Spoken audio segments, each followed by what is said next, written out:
Hi fam, welcome back to Sonugiri Kannada vlogs. ಎಲ್ಲರೂ ಹೇಗಿದ್ದೀರಾ? ಇವತ್ತಿನ ವ್ಲಾಗ್ ಬಂದು ನಾನು ಡೈಲಿ ವ್ಲಾಗ್ನ ನಿಮ್ಮ ಜೊತೆ ಶೇರ್ ಮಾಡ್ತಾ ಇದ್ದೀನಿ. ಇನ್ನೂ ಯಾರೆಲ್ಲ ನನ್ನ ಚಾನಲ್ನ ಸಬ್ಸ್ಕ್ರೈಬ್ ಮಾಡ್ಕೊಳ್ಳದೆ ವಿಡಿಯೋ ನೋಡ್ತಿದ್ದೀರಾ, ಪ್ಲೀಸ್ ಸಬ್ಸ್ಕ್ರೈಬ್ ಮಾಡ್ಕೊಂಡು ವಿಡಿಯೋ ನೋಡಿ ಅಂತ ಸಬ್ಸ್ಕ್ರೈಬ್ ಮಾಡ್ಕೊಂಡು ನೋಡ್ತಿರೋ ಪ್ರತಿಯೊಬ್ಬರಿಗೂ ತುಂಬಾ ಥ್ಯಾಂಕ್ಸ್. ವಿಡಿಯೋನ ಎಲ್ಲೂ ಸ್ಕಿಪ್ ಮಾಡಿದೆ, ಕೊನೆವರೆಗೂ ನೋಡಿ.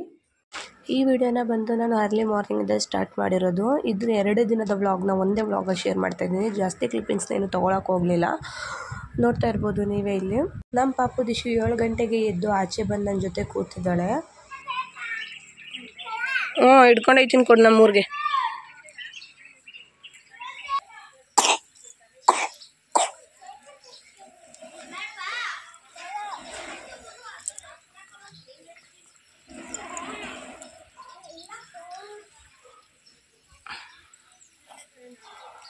ಮೋರಿಗೆ ಬಿದ್ದೈತದ ನೋಡು.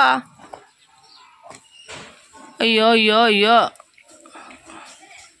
ಕರು ಆಗಿರ್ಬೋದು, ಹಾಡಿನ ಮರಿ ಆಗಿರ್ಬೋದು, ಅವನಿಗೇನು ಇಷ್ಟನೋ ಗೊತ್ತಿಲ್ಲ, ಹಿಡ್ಕೊಂಡು ಪಾಪ ಅದಕ್ಕೆ ಹಿಂಸೆ ಕೊಡ್ತಾ ಇರ್ತಾನೆ. ನೋಡ್ತಾ ಇರ್ಬೋದು ನೀವೇ. ಆ ಕರು ಕಟ್ಟಾಕಿದ್ದನ್ನು ಬಿಚ್ಕೊಂಡ್ಬಂದು ಅದಕ್ಕೆ ಹೊಡಿಯೋದು ಮತ್ತು ಹಿಡ್ಕೊಂಡು ಹೋಗೋದು ಆ ಥರ ಎಲ್ಲ ಮಾಡ್ತಾನೆ. ಅವನು ತುಂಬ ತುಂಟ, ಚೆನ್ನಾಗಿ ಆಡ್ತಾನೆ ಎಲ್ಲರ ಜೊತೆ. ನೆಕ್ಸ್ಟ್ ಇಲ್ಲಿ ನಾನು ಗಂಗೆ ಪೂಜೆ ಮಾಡೋಣ ಅಂತ ಹೇಳಿಬಿಟ್ಟು ಬೈ ಚಾನ್ಸಾಗಿ ಕೋಲ್ಡ್ ವಾಟರ್ ಮುಟ್ಟಿದ್ರೆ ಏನೂ ಎಫೆಕ್ಟ್ ಆಗಬಾರ್ದು ಅಲ್ವಾ ಅಂತ ಅಂದ್ಬಿಟ್ಟು ನಾನು ಇಲ್ಲಿ ಗಂಗೆ ಪೂಜೆನ ಮುಗಿಸಿದ್ದೀನಿ.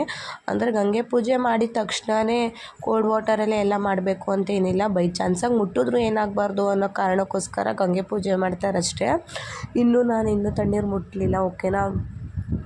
ಏನು ಪೂಜೆ ಮಾಡಿದ ತಕ್ಷಣ ತಣ್ಣೀರಲ್ಲೇ ಮಾಡಬೇಕು, ಕೋಲ್ಡ್ ವಾಟರಲ್ಲೇ ಮಾಡಬೇಕು ಅನ್ನೋ ನೆಸೆಸಿಟಿ ಏನಿಲ್ಲ. ನೋಡ್ತಾ ಇರ್ಬೋದು ನಮ್ಮ ಪಾಪು ದಿಶು ಜೊತೆ ನಾನು ಅಲ್ಲಿಂದ ಪೂಜೆ ಮಾಡಿಬಿಟ್ಟು ಬಂದು ಒಂದು ಸ್ವಲ್ಪ ಹೊತ್ತು ಅವಳ ಜೊತೆ ಟೈಮ್ ಸ್ಪೆಂಡ್ ಮಾಡಿ ನೆಕ್ಸ್ಟು ಅಲ್ಲಿ ಬೆಳಗ್ಗೆ ಟಿಫನಿಗೆ ಪಲಾವ್ ಮಾಡಿದರು.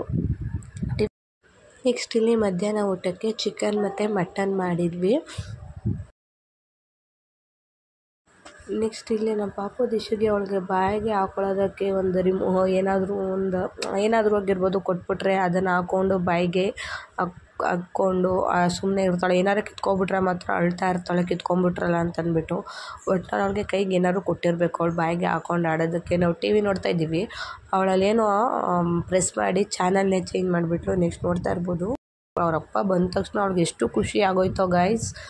ಅಪ್ಪ ಬಂದ ತಕ್ಷಣ ನಗ್ಬಿಟ್ಲು. ಆಮೇಲೆ ಅವರಪ್ಪನೂ ಸ್ವಲ್ಪ ಹೊತ್ತು ಆಟ ಆಡಿಸಿ ಟೈಮ್ ಆಗುತ್ತೆ ನಾನು ಹೋಗ್ತೀನಿ ಅಂತ ಹೇಳಿದ್ರು ಅವರು.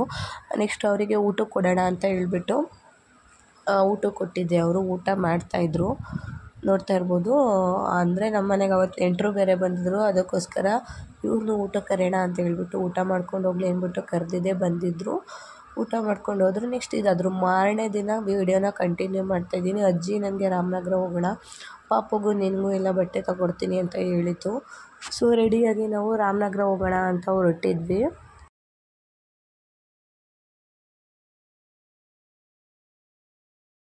ಹಾಗೆ ಸ್ವಲ್ಪ ನಮ್ಮ ಮನೆಗೆ ಅಂದರೆ ಅಲ್ಲಿ ನಮ್ಮ ಅಜ್ಜಿ ಮನೆಗೆ ಸ್ವಲ್ಪ ದಿನಸಿ ಸಾಮಾನು ತೊಗೊಬೇಕಾಗಿತ್ತು.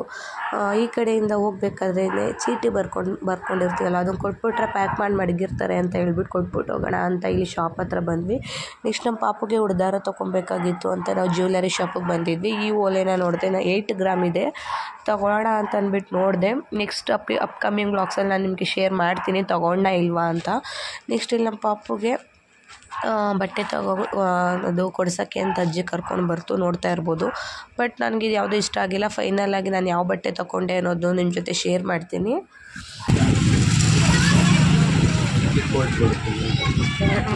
ಫೈನಲಾಗಿ ನಮ್ಮ ಪಾಪು ದಿಶುಗೆ ಬಟ್ಟೆ ಎಲ್ಲ ತೊಗೊಂಡು ನಾವು ಅಲ್ಲಿ ಚೀಟಿ ಕೊಟ್ಬಿಟ್ಟು ಹೋಗಿದ್ವಿ ಅಲ್ವಾ ಸಾಮಾನು ಕಟ್ಟೋದಕ್ಕೆ ಮನೆಗೆ, ಅಲ್ಲಿ ಬಂದು ಕೂತ್ಕೊಂಡ್ವಿ. ನೆಕ್ಸ್ಟು ನಮಗಂತೂ ತುಂಬಾ ಬಿಸಿಲಲ್ಲಿ ಹೋಗಿದ್ರಿಂದ ತುಂಬಾ ಒಂಥರ ಸುಸ್ತಾದಂಗೆ ಆಗಿತ್ತು ಅಂತಲೇ ಹೇಳ್ಬೋದು. ನೋಡ್ತಾ ಇರ್ಬೋದು ನಾನು ನಮ್ಮ ಪಾಪುಗೆ ದಿಶುಗೆ ಈ ಒಂದು ಡ್ರೆಸ್ನ ತೊಗೊಂಡೆ. ಅದಾದಮೇಲೆ ನಾನು ಮನೆಗೆ ಬರಬೇಕಾದ್ರೆ ಯಾವುದೇ ರೀತಿ ಕ್ಲಿಪ್ಪಿಂಗ್ಸ್ನ ತೊಗೊಳಕ್ಕಾಗಲಿಲ್ಲ.